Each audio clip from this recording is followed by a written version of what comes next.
इस सवाल को सुन विक्रांत आदित्य की तरफ देखता है और उसके चेहरे पर कोई इमोशन तो विक्रांत को नजर नहीं आ रहा था, पर उसके आंखों में एक अलग सा एहसास विक्रांत को नजर आ रहा था। विक्रांत एक गहरी सांस भरते हुए कहता है, पहली बार किसी के सामने होने से ऐसा फील हुआ है जैसे मैं एक अलग इंसान हूँ। उसे मुस्कुराता देख मुझे बहुत अच्छा लगता है। जब वो मेरे पास होती है तो मुझे सुकून मिलता है, पर वो जब मुझसे दूर चली जाती है तो मुझे खालीपन सा एहसास होता है। सच कहूँ तो वो एंजल है जो मेरे डार्क लाइफ में रोशनी लाने का काम कर रही है।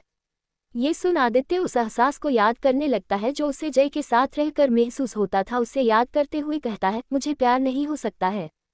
ये सुन विक्रांत आदित्य की तरफ देखता है और कहता है, क्या ये वही है जिससे तुझे प्यार हो गया है पर एक्सेप्ट नहीं करना चाहता है? ये सुन आदित्य शांत हो जाता है। तभी विक्रांत खड़ा हो शीशे के ड्रॉर के पास जा शराब और ग्लास निकाल टेबल के पास आ अपने और आदित्य के लिए ड्रिंक बना एक उसकी तरफ बढ़ा, एक खुद अपने चेपर बैग शराब के शिप पीने लगता है। तो आदित्य भी ड्रिंक करने लगता है और कहता है, आदित्य को प्यार नहीं हो सकता है, वो बस उसे चाहिए। आदित्य अपने लिमिट से अधिक पी चुका था। इतना कहने के बाद वो मुस्कुरा कर विक्रांत को देख कहता है, तुम्हें एक सच बताऊं? ये सुन विक्रांत कहता है, हाँ। तो आदित्य जो नशे में था इसलिए वो अपने इमोशन पर पूरे तरीके से कंट्रोल नहीं कर पा रहा था। वो कह पड़ता है, वो लड़की नहीं लड़का था।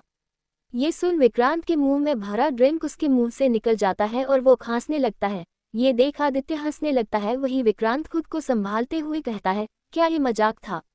विक्रांत के इस बात को सुन आदित्य हंसना बंद कर कहता है, क्या तुझे लगता है आदित्य दीवान मजाक करेगा?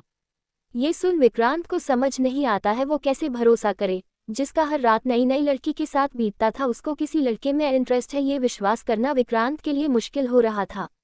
तभी वो उस लड़की के बारे में सोचते हुए कहता है, मतलब वो लड़की नहीं लड़का था तो फिर लड़कियों के कपड़ों को क्यों पहन रखा था?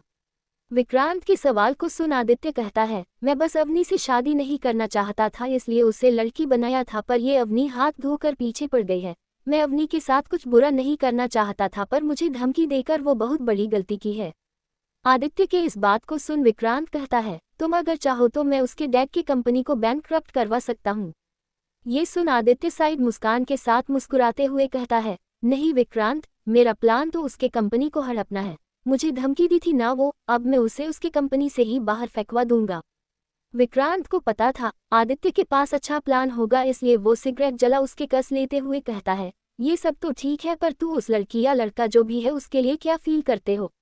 विक्रांत के इस सवाल को सुन आदित्य गुस्से में कहता है, बस उसे पाना चाहता हूँ। उसका हिम्मत कैसे हुआ मेरे जगह अपने भाई को चुनने का? अब मैं उसे अपना बना उसके लाइफ को हेल बनाना चाहता हूँ। विक्रांत को उसका बात समझ नहीं आ रहा था क्योंकि उसे पूरा बात नहीं पता था और आदित्य कुछ अधिक ही नशा कर लिया था, इसलिए विक्रांत इस बारे में कुछ न पूछते हुए कहता है, आदित्य, इस बार अगर तुम्हें सच में किसी से प्यार हुआ है तो अपने ईगो को साइड रख, अपने फीलिंग्स के बारे में सोचना। प्यार मिलना बहुत मुश्किल है। विक्रांत के बात को सुन आदित्य विक्रांत को देखने लगता है और कहता है, विक्रांत, प्यार इंसान को कमजोर बनाता है और मैं कमजोर नहीं बनना चाहता कभी। आदित्य की बातों पर विक्रांत एग्री करता। जब उसे प्यार हुआ नहीं होता पर वो प्यार कर चुका था तो अब वो प्यार में कमजोर हो जाए या स्ट्रॉन्ग इससे उसे फर्क बिल्कुल नहीं पड़ता था। धीरे धीरे वक्त बीतने लगता है। रात का वक्त हो चुका था। अनिरुद्ध अपने रूम से बाहर निकल मोक्ष के रूम के बाहर आ खड़ा हो जाता है और उसे गिटार का आवाज सुनाई देता है। अनिरुद्ध को बहुत अच्छे से पता था जब वो उदास होता है या परेशान तो पूरी रात गाना गा अपना आवाज को रिकॉर्ड कर अपना सारा तकलीफ दूर करता है। तो अनिरुद्ध रूम का दरवाजा न नॉक कर वहां से जाने लगता है। वही दूसरी तरफ नशे में धुत आदित्य अपने कार में बैठा जय के घर के बाहर अपने कार को रोक जय के घर को देखते हुए खुद में कहता है, तुम बिल्कुल भी ईमानदार पेट नहीं थे, इतनी जल्दी अपने ओनर को भूल गए। आदित्य खुद में ये कह रहा था। वही घर के अंदर जय अपने रूम में बैठा अपने बुक को देख रहा था पर उसके आंखों से आंसू बहे जा रहा था। वो रोते हुए खुद में ही कहता है, क्यों मुझे आदित्य से प्यार हो गया? वो किसी और के है और अगर नहीं भी होते तो उन्हें कभी भी मुझसे प्यार नहीं होता। जय के रूम का दरवाजा खुला था। विराज जो जय के लिए दूध लेकर आया था उसके कदम जय के बात को सुन रुक जाते हैं और वो अंदर ना जा वापस किचन जा, उस दूध को रख अपने रूम में जा, सिगरेट जला, सिगरेट के कस लेने लगता है और खुद में कहता है, जय को आदित्य से प्यार हो गया है, पर जय वो तुम्हारे लिए बिल्कुल अच्छा नहीं है। अगर आदित्य की जगह कोई और होता तो मैं तुम्हारे आंखों में आंसू नहीं आने देता बल्कि उसे तुम्हारे लाइफ में ले आता। अपने आप में इतना कहने के बाद वो सिगरेट की कस लिए जा रहा था तभी उसका फोन बजता है तो वो अपने फोन को निकाल कॉलर आईडी में दिव्या का नाम देख कॉल उठा, अपने कान से लगा, कहता है, क्यों कॉल की हो तुम? इस सवाल को सुन दिव्या, जिसने आज बहुत ड्रिंक किया था, वो रोते हुए कहती है, किस बात की सजा दे रहे हो तुम और आदित्य मुझे? मैं तुमसे बहुत प्यार करती हूँ पर तुम मुझे सिर्फ दोस्त मानते हो और अब तो शायद नफरत भी करने लगे हो। विराज, मैं आदित्य की दोस्त हूँ पर उसने मेरे लिए जो किया है उसकी वजह से मैं उसका साथ नहीं छोड़ सकती, इसलिए तुम मेरे प्यार को और उस दोस्ती को भी जज कर रहे हो ना विराज? दिव्या की बातों को सुन विराज सवाल करता है, तुम ड्रिंक की हो? इस सवाल को सुन दिव्या कहती है, मैं ड्रिंक की हूँ या नहीं इससे तुम्हें क्या? दिव्या के इस जवाब को सुन विराज कहता है, सही बोली, तो मैं फोन रखता हूँ। जब विराज कॉल रखने की बात करता है तो दिव्या झट से कहती है, सॉरी, फोन मत रखो ना, बहुत साल से तुम्हारा वेट कर रही हूँ, तुम्हें पता है मैं तुम्हें दिन रात बहुत मिस करती थी। दिव्या के इस बात को सुन विराज ठंडी आह भरते हुए कहता है, मिस करती थी तो मेरा पता क्यों नहीं लगाई तुम? क्यों नहीं आदित्य के सामने मेरा सच्चाई पता कर मुझे निर्दोष साबित की? क्यों मेरा साथ नहीं दिया आदित्य को उसकी गलती का सजा देने में? विराज की बातों को सुन दिव्या कहती है, मैं मजबूर थी, मैं आदित्य के डैड के वजह से कुछ नहीं कर पाई, मुझे माफ कर दो, पर प्लीज मुझे एक चांस दो, मैं तुमसे बहुत प्यार करती हूँ। ये सुन विराज हंसते हुए कहता है, जो प्यार करते हैं दिव्या वो मजबूरी आने पर अपने हाथ पीछे नहीं कर लेते हैं, और मैं तुमसे कई दफा कह चुका हूँ मैं तुमसे प्यार नहीं करता हूँ। अपने बात को कहने के बाद विराज कॉल कट कर देता है। वही दिव्या अपने रूम के जमीन पर बैठ रोने लगती है और खुद में कहती है, सॉरी विराज, तुम्हें ना ढूंढने के लिए, सॉरी तुम्हें सही प्रूफ ना करने के लिए, सॉरी आदित्य के खिलाफ जा तुम्हारा हाथ ना थामने के लिए, सॉरी विराज, बस एक मौका दे दो। अपने बात को कहते हुए वो बस रोए जा रही थी और रोते हुए ही वो फ्लोर पर सो जाती है। वही आदित्य अपनी कार को स्टार्ट कर वहां से निकल जाता है। दूसरी तरफ अनिरुद्ध चांद को देखते हुए सिगरेट का कस ले रहा होता है।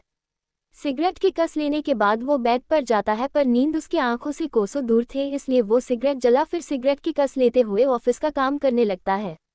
धीरे धीरे ये रात बीत जाता है। अगला दिन सुबह की शुरुआत हमेशा की तरह ही हुई थी। अनाया एग्जाम देने चली जाती है, वही मोक्ष कॉलेज और अनुराग अनिरुद्ध कंपनी पर। सनाया आज मेंशन में ही थी।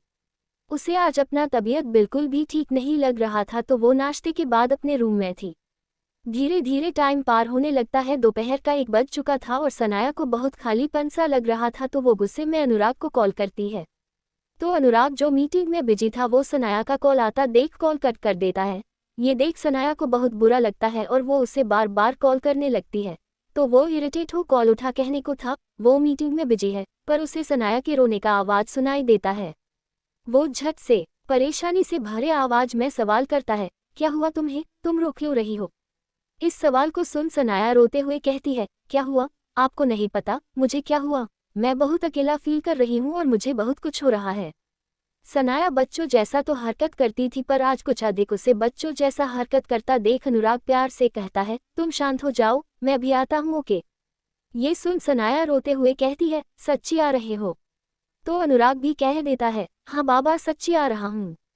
अनुराग जिस तरीके से बात कर रहा था सभी को लग रहा था शायद वो अपनी बेटी से बात कर रहा, पर उसकी बेटी तो काफी बड़ी है। ये सोच सभी कंफ्यूज थे। वही अनुराग कहता है, मुझे जाना होगा, मीटिंग कल कंटिन्यू करते हैं। इतना कहने के बाद वो खड़ा हो जाने लगता है और सोचने लगता है आखिर सनाया को हुआ क्या है। तभी जैसे ही कंपनी से बाहर आता है तो उसे विहान मिलता है। अनुराग को इतने हड़बड़ी में जाता देख विहान सवाल करता है, क्या हुआ भैया, सब ठीक तो है ना? तभी अनुराग विहान को पूरी बात बता कहता है, पता नहीं उसे क्या हुआ है। ये सुन विहान कहता है, भैया सनाया की हरकतें और अजीब तब हो जाती है जब उसे मन था आता है। ये सुन अनुराग समझ जाता है। वही विहान कहता है, आप उसके लिए आइसक्रीम ले जाए, पक्का उसका मूड सही हो जाएगा। ये सुन अनुराग कहता है, तुम्हें बहुत पता है। ये सुन विहान सिल्ली सा मुस्कान दे अपने बाल खुजलाता है। वही अनिरुद्ध फिर अपने कार में बैठ निकल जाता है और विहान अनिरुद्ध की केबिन जाने के लिए बिल्डिंग के अंदर चला जाता है। कुछ वक्त के बाद अनुराग एक आइसक्रीम शॉप के पास जा अपनी कार को रोक देता है। फिर अपनी कार से बाहर निकल वो शॉप के अंदर जाने लगता है। अंदर जाने के बाद वो आइसक्रीम देखता है पर उसे नहीं पता था सनाया का फेवरेट फ्लेवर क्या है, तो वो बहुत कंफ्यूजन के साथ खड़ा हो बस देखने लगता है। तो एक स्टाफ आ कहती है, सर आपको किस फ्लेवर का आइसक्रीम चाहिए? इस सवाल को सुन अनिरुद्ध कहता है, तुम मुझे सारे फ्लेवर का दे दो। ये सुन स्टाफ ओके सर कहती है, फिर सारे फ्लेवर का आइसक्रीम पैक करने लगती है। जैसे ही आइसक्रीम पैक होता है अनुराग बिल पे कर आइसक्रीम ले निकल जाता है। फिर अपने कार में जा बैठ कार को रफ्तार से चला कुछ ही मिनटों में मेंशन पहुंच जाता है।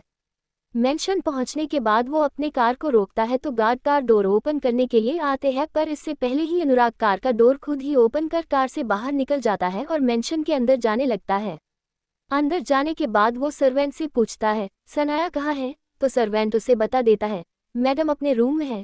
तो वो अपने रूम का दरवाजा खोलता है तो देखता है सनाया अपने घुटने के अंदर चेहरे को घुसा बैठी है। तो अनुराग उसके पास जाता है और उसके बगल में बैठ अपने हाथ को उसके सिर पर रखता है। तो सनाया अपने चेहरे को उठा अनुराग के तरफ देखती है तो अनुराग सनाया के आंखों में आंसू टिका देख अपने एक हाथ को उसके चेहरे पर रख उसके आंखों से बह रहे आंसू को प्यार से पोंछ अपने दूसरे हाथ में पकड़े आइसक्रीम के बैग को सनाया की तरफ करता है। तो सनाया जो अभी रो रही थी वो आइसक्रीम देखते ही खुश हो जाती है और बिना देरी किए उसके हाथ से आइसक्रीम ले एक एक कर सारे आइसक्रीम खाने लगती है और उसे ऐसे खाता देख अनुराग को सनाया बहुत प्यारी लग रही थी और उसके बाल बार बार चेहरे पर आ रहे थे और सनाया खाते हुए बार बार बाल पूछी कर रही थी। तो अनुराग अपने हाथ को आगे कर बढ़ा सनाया के चेहरे पर अपने हाथ को ले जा उसके बाल को कान के पीछे करता है। तो सनाया खाते खाते रुक जाती है और वो हैरानी से अनुराग को देखने लगती है। वही अनुराग के दिल में पहली बार सनाया को देख हलचल महसूस होता है। वही सनाया उसे ऐसे देख भी रही थी और उसके होंठों पर आइसक्रीम लगा था। ये देख अनुराग अपना चेहरा मोड़ जाने को था, पर सनाया उसके हाथ को पकड़ जाने से रोक लेती है। तो अनुराग मुड़ सनाया के तरफ देखता है तो सनाया कहती है, क्या हुआ? आपका चेहरा लाल क्यों है? क्या मैं आपको अभी से एडिक्टिव लग रही हूँ? ये सुन अनुराग सनाया की तरफ देखता है और कहता है, ऐसी बात नहीं है। जब अनुराग ये बात कहता है तो सनाया उसे अपने करीब कर उसे अपने से एडिक्टिव नज़र से देख कहती है, कुछ करने का दिल कर रहा है क्या? इस सवाल को सुन अनुराग कहता है, नहीं, और तुम अभी ठीक नहीं हो फिर भी ऐसी बातें कर रही हो। शांति से आइसक्रीम खाओ और सो जाओ। इतना कह अपने हाथ को छुड़ाने को था, पर सनाया उसके हाथ को ना छोड़ उसे बेड पर धकेल उसके ऊपर आ अपने सिर को उसके सीने में टिका कहती है, आपको कैसे पता चला? इस सवाल को सुन अनुराग बताने वाला था, विहान ने हिंट दिया, पर यह बात कहना उससे ठीक नहीं लगा, इसलिए वो उसके बालों पर हाथ फेरते हुए कहता है, बस चल गया, अब मेरे ऊपर से हटो। ये सुन सनाया कहती है, नहीं, आपको हक करके सोना बहुत अच्छा महसूस करा रहा है। इतना कहने के बाद वो अपने आंखों को बंद कर लेती है। वही अनुराग कहता है, तुम्हारे होंठों पर आइसक्रीम लगा है। ये सुन सनाया अपने आंखों को खोल उसके ऊपर से हट बेड पर सीधा लेट कहती है, साफ कर दो। ये सुन अनुराग उसे घूर कर देखता है, पर फिर उसका मूड स्विंग ना हो इसलिए वो उठ बगल में रखे पानी के जग से पानी ले सनाया के होंठों के करीब अपने हाथ को ले जा उसके होंठों को प्यार से साफ करने लगता है। तभी सनाया जो अपने आंखों को बंद की हुई थी वो अपने आंखों को खोल अनुराग की तरफ देखती है। तो अनुराग अपने हाथ को पीछे करने को था, पर सनाया उसके हाथ को पकड़ कहती है, क्या आपको मुझे छूने से कुछ फील नहीं होता है? सनाया की बातों को सुन अनुराग उसके होंठों के करीब जा कहता है, होने लगा है।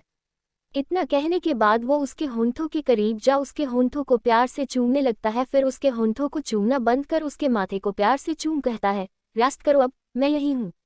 इतना कहने के बाद वो उठ सामने के सोफे पर जा बैठ ऑफिस का काम करने लगता है। तो सनाया सोने की जगह उठ बचा आइसक्रीम खाने लगती है। वही उसे इतना आइसक्रीम खाता देख अनुराग कहता है, गला खराब हो जाएगा, फिर तुम्हें खांसी हो जाएगा, तो खाना बंद करो उसे। अनुराग की बातों को सुन सनाया अपना बच्चों जैसा मुंह बना कहती है, आप खरीद कर लाए हो, अब मैं आपके पैसे को वेस्ट कैसे जाने दे सकती हूँ?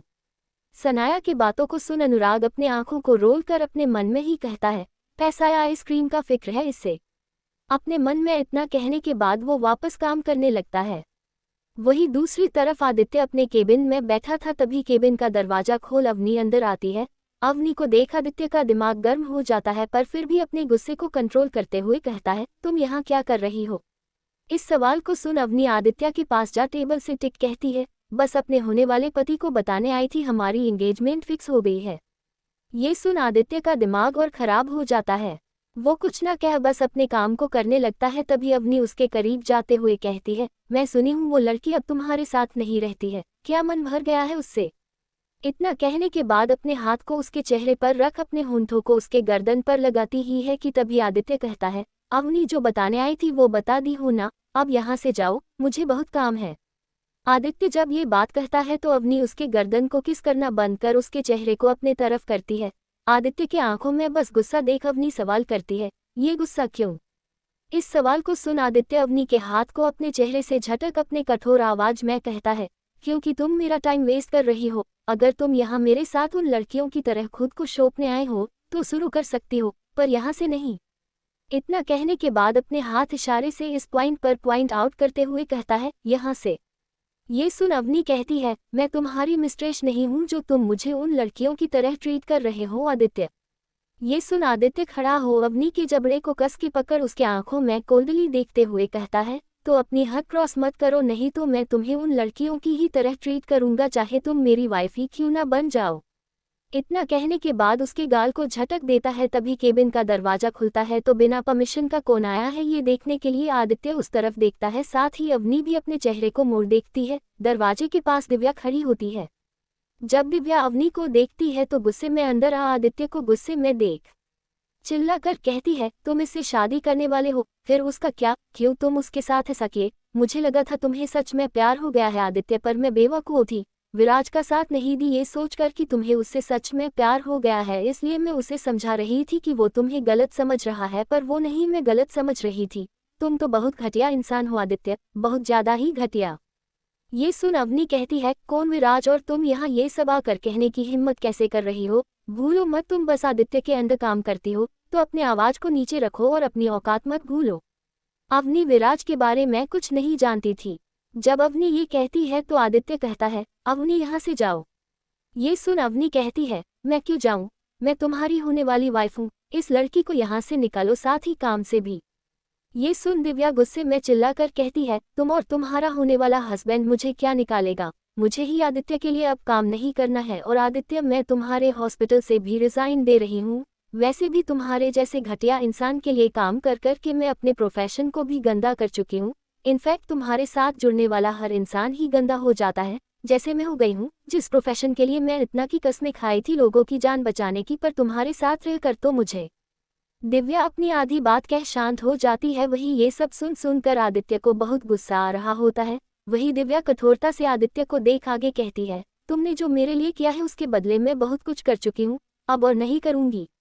इतना कह मुड़ जाने को थी, पर फिर रुक मुड़ आदित्य के तरफ देख कहती है, तुम्हें कभी कोई खुशी इसलिए नहीं मिलता आदित्य क्योंकि तुम खुशी डिजर्व ही नहीं करते। तुम जैसे इंसान को तो धरती पर एग्जिस्ट ही नहीं करना चाहिए। और हाँ, विराज को तुम आज तक गलत समझो कि उसका एक दिन तुम्हें बहुत पछतावा होगा। इतना कह वो जाने लगती है। वही आदित्य को कुछ समझ नहीं आता, आखिर दिव्या ऐसा क्यों कह रही है, और अगर कह रही है तो उसे जरूर कुछ पता होगा। ये सोच वो अवनी का हाथ अपने कलाई से झटक उसके पीछे जाने को था, पर अवनी उसके हाथ को फिर पकड़ कहती है, आदित्य उसे जाने दो, वैसे भी जो वो तुम्हारे लिए करती है वो कोई भी कर सकता है। इनफैक्ट मैं भी तुम्हारे साथ हूँ और तुम हर खुशी। इससे आगे वो कुछ कहती कि उसके हाथ को झटक आदित्य उसे अपने कोर नज़र से देखता है। उसके नज़रों को देख अवनी सहम सी जाती है। वही आदित्य वहां से जाने लगता है। वही अवनी अपने हाथ का मुट्ठी बांध खुद में ही सवाल करती है, ये विराज कौन है, और जसिका के साथ विराज का क्या कोई कनेक्शन है? अपने आप में इतना कहने के बाद गुस्से में वो केबिन से बाहर जाने लगती है। वही दूसरी ओर दिव्या एलिवेटर के अंदर जाने को थी। जैसे ही एलिवेटर का दरवाजा बंद होने को था, आदित्य अपने हाथ को रख बंद होने से रोक एलिवेटर के अंदर जा ग्राउंड फ्लोर का बटन प्रेस करने के बाद दिव्या को अपने कठोर नज़र से देख अपने कोड आवाज में सवाल करता है, तुम्हें क्या पता है दिव्या? इस सवाल को सुन दिव्या कोई जवाब न दे अपने चेहरे को घुमा खड़ी थी, तो आदित्य गुस्से में उसके बाजू को कसके पकड़ लेता है। फिर अपने तरफ कर कठोरता से देखता है तो दिव्या अपने हाथ को छुड़ाने का कोशिश करते हुए गुस्से में कहती है, आदित्य अपनी हद पार मत करो। ये सुन आदित्य उसके दूसरे हाथ के बाजू को भी पकड़ अपने तरफ देखने पर मजबूर करते हुए कहता है, आंसर दो दिव्या। इस बात को सुन दिव्या गुस्से में चिल्ला कर कहती है, जाकर अपने डैड से क्यों नहीं पूछते हो क्या हुआ था और क्यों मैं सब जानकर भी कुछ नहीं कर पा रही थी। इतना कहने के बाद दिव्या की आंखों से आंसू आने लगता है और वो रोते हुए आगे कहती है, तुम्हें प्यार नहीं था तो क्यों तुम जय का इस्तेमाल किए? तुम्हारे कारण मैं विराज की नज़र में इतना गिर चुकी हूँ कि वो मेरी आवाज़ तक सुनना पसंद नहीं करता है। आदित्य तुम मेरे लिए बहुत मैटर करते थे क्योंकि तुमने मेरे छोटे भाई की जान बचाई थी, पर तुम्हारे कारण मैं जिसे टूटकर चाही वही आज मुझे देखना पसंद नहीं करता है। दिव्या की बातों को सुन आदित्य उसके हाथ को छोड़ देता है। तभी एलिवेटर भी रुक जाता है और जैसे ही एलिवेटर का दरवाजा खुलता है तो दिव्या भागते हुए एलिवेटर से बाहर निकल रोते हुए जाने लगती है। वही आदित्य भी बाहर निकल दिव्या को भाग कर जाते हुए देखता है। फिर अपने कार के पास जा वो कार के अंदर बैठ कार स्टार्ट करते हुए कहता है, डैड डैड डैड क्यों हर बार डैड या मॉम होती है, और मैं जय के साथ क्या बुरा किया हूँ? गुस्से में चिल्लाकर वो सवाल करता है। फिर हर वो दिन को याद करने लगता है जितना दिन वो जय के साथ बिताया था। फिर वो अपने हाथ स्टीयरिंग पर जोर से मार कहता है, मैं तुम्हारे साथ बुरा कैसे किया हूँ जय? खुद में ये सवाल करने के बाद वो कार को स्टार्ट कर रफ्तार से चलाने लगता है। आज का दिन धीरे धीरे पार होने लगता है। शाम का वक्त हो चुका था। विहान अपने केबिन में ही बैठा अपना काम कर रहा था। तभी केबिन का दरवाजा नॉक होता है तो अपना काम करते हुए वो अंदर आने का इजाजत दे देता है। कम इन। तभी एक खूबसूरत सी लड़की केबिन डोर खोलती है और केबिन के अंदर आ विहान की तरफ जाने लगती है। तभी विहान अपने नजरों को ऊपर कर उस लड़की की तरफ देखता है और उस लड़की को देखते ही विहान का चेहरा कठोर हो जाता है। तभी लड़की विहान के पास जा खड़ी हो मुस्कुराते हुए देखती है तो विहान सवाल करता है, तुम्हें अंदर किसने आने दिया? इस सवाल को सुन मुस्कुराते हुए वो कहती है, विहान, सभी को पता है हम एक टाइम पर डेट कर रहे थे, फिर कैसे कोई मुझे रोक सकता है? ये सुन विहान अपने कोल्ड आवाज में कहता है, डेट कर रहे थे अब नहीं कर रहे हैं, तो यहाँ से निकल जाओ। विहान की बातों को सुन लड़की चेयर पर जा बैठ कहती है, विहान तुम्हें हो क्या गया है? ये सवाल सुन विहान कहता है, कुछ नहीं, बस मुझे तुमसे बात करने में कोई इंटरेस्ट नहीं बचा है, तो तुम जा सकती हो। विहान की बातों को सुन लड़की मुस्कुराते हुए कहती है, विहान क्या बात है, क्या तुम्हें किसी लड़की से इस बार सच में प्यार हो गया है? ये सुन विहान किसी भाव को अपने चेहरे पर लाते हुए उसे जवाब देता है, हाँ, क्योंकि उसे इससे बात करने में कोई इंटरेस्ट नहीं था। ये सुन लड़की हैरान हो जाती है और वो झट से खड़ी हो विहान के पास जा कहती है, विहान ये कैसे हो सकता है? मतलब तुम प्यार कैसे कर सकते हो किसी और से? मुझे लगा था मेरे जाने के बाद तुम्हें एहसास होगा मेरे प्यार का, पर तुम किसी और से प्यार करने लगे। लड़की की बातों को सुन विहान कहता है, जब हम दोनों के बीच सब क्लियर था कि तुम मेरे साथ रिलेशन में बस अपनी कामयाबी को हासिल करने आए हो और मैं तुम्हें लेकर कुछ खास सीरियस नहीं था, तो फिर हमारे बीच प्यार का टॉपिक क्यों ला रही हो? ये सुन लड़की उसे अपने नम नजरों से देखने लगती है तो विहान कहता है, जैस्मिन, भूलो मत तुम मेरे साथ रिलेशनशिप में बस इसलिए थी ताकि तुम्हें एक्ट्रेस बनने में कोई प्रॉब्लम ना आए, और मैं हैंडसम साथ ही रिच था, इसलिए तुम मेरे साथ थी, पर अब तुम रियल एस्टेट एक्ट्रेस बन गई हो, तो प्लीज़ ये रोने धोने का एक्टिंग मेरे सामने मत करो। मैं तुम्हें बहुत अच्छे से जानता हूँ, तुम्हें प्यार नहीं बस पैसे वाला कोई हैंडसम लड़का चाहिए। विहान की कड़वी बातें सुन जैस्मिन कहती है, विहान, तुमने भी तो मुझसे कभी प्यार नहीं किया, तो फिर तुम्हारे साथ बस मैं अपने करियर के लिए रिलेशन में थी तो क्या हुआ?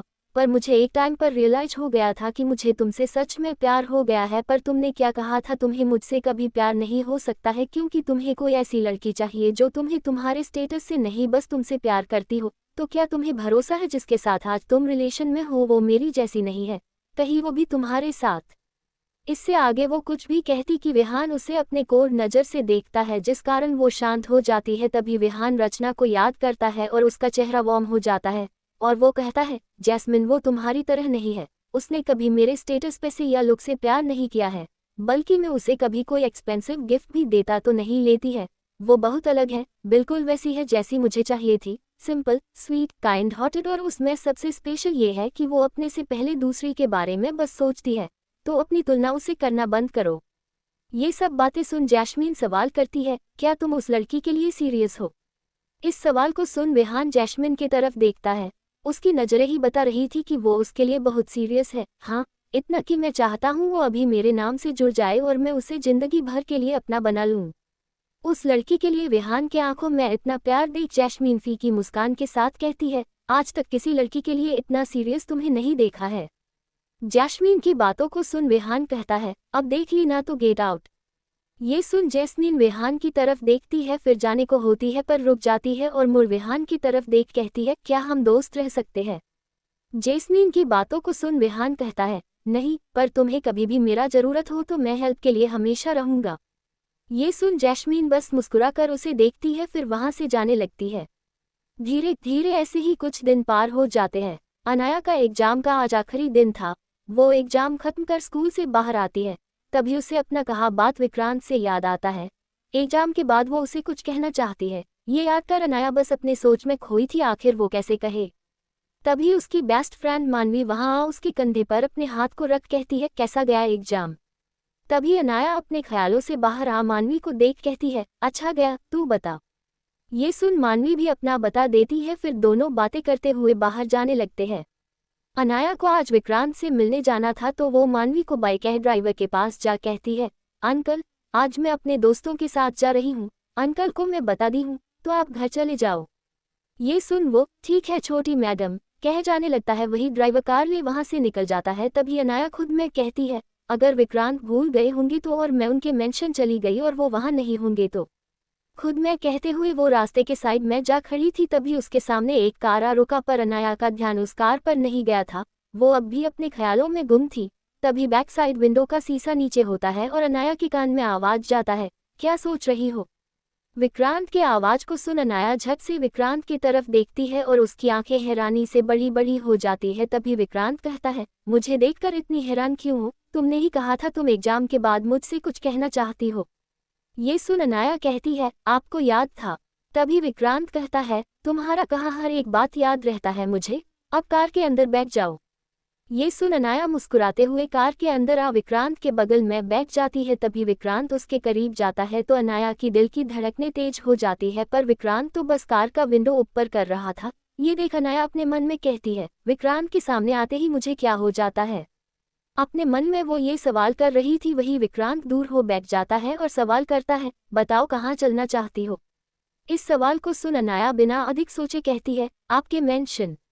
ये सुन विक्रांत कहता है, क्या, पर वहाँ क्यों? विक्रांत के सवाल को सुन अनाया कहती है, आपको क्राउड पसंद नहीं है ना? वो मुझे तो बस आपसे बात करना है किस शांत जगह पर, और आपका मेंशन तो परफेक्ट है इसके लिए। अनाया उसके बारे में सोची, ये बात विक्रांत को बहुत अच्छा लगता है। वो मुस्कुरा कर कहता है, ओके। फिर ड्राइवर को मेंशन चलने का कह अपने घर की सर्वेंट को मैसेज कर देता है और मैसेज में अनाया के पसंद का सारा डिश था। वही दूसरी तरफ कॉलेज में एग्जाम स्टार्ट कब से होगा? आज सभी को एग्जाम डेट मिल गया था। तभी मोक्ष एग्जाम डेट को देख अपने मन में कहता है, एग्जाम के बाद मुझे अपने लाइफ का नया चैप्टर शुरू करना है और मेरे नए चैप्टर में मुझे अपने दोस्तों को छोड़ना पड़ेगा। इतना कहने के बाद वो जय, रचना, माही को देख रहा होता है। तभी रचना सवाल करती है, क्या हुआ मोक्ष?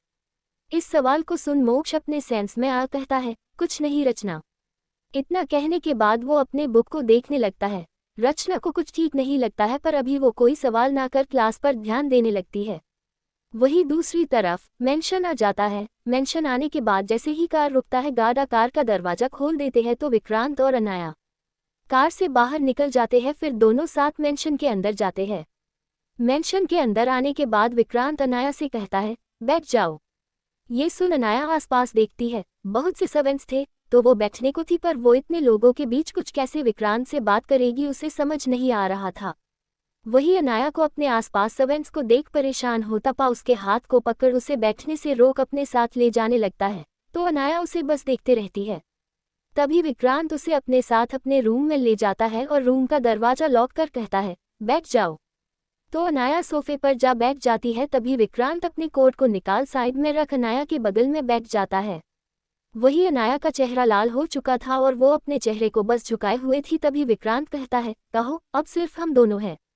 विक्रांत की बातों को सुन अनाया मुश्किल से अपने चेहरे को उठा विक्रांत की तरफ देखती है, तो विक्रांत उसके चेहरे को देख बहकने सा लगता है, पर वो बहके ना इसलिए अपने हाथ का मुट्ठी बांध लेता है और कहता है, जल्दी कहो अनाया। ये सुन अनाया थोड़ा हिचकिचाते हुए कहने की जगह सवाल करती है, आपको कैसी लड़की पसंद है? अनाया के सवाल को सुन विक्रांत अपने मन में कहता है, क्या इसे ये पूछने की जरूरत है? अपने मन में इतना कहने के बाद वो अपने हाथ को आगे बढ़ा अनाया के चेहरे पर अपने हाथ को रख कहता है, तुम ये क्यों पूछ रही हो? इस सवाल को सुन अनाया अपने नजरों को झुका लेती है। उसे समझ नहीं आता वो क्या कहे। वही उसकी धड़कनें भी तेज थी और विक्रांत के ऐसे उसके गाल पर हाथ रखने से उसका गाल भी लाल हो चुका था। ये देख विक्रांत उसे देखते हुए सवाल करता है, तुम मुझे पसंद करती हो? डायरेक्ट विक्रांत को ये सवाल करता सुन अनाया झट से अपनी नजरें ऊपर कर उसे अपने बड़े बड़े आंखों से देखने लगती है। अनाया को खुद की तरफ देखता पा विक्रांत अपने हाथ को बड़ा अनाया के चेहरे पर रख उसके आंखों में देखने लगता है, तो अनाया का दिल इतने जोरों से धड़कने लगता है कि उसका धड़कन विक्रांत को भी सुनाई दे रहा था।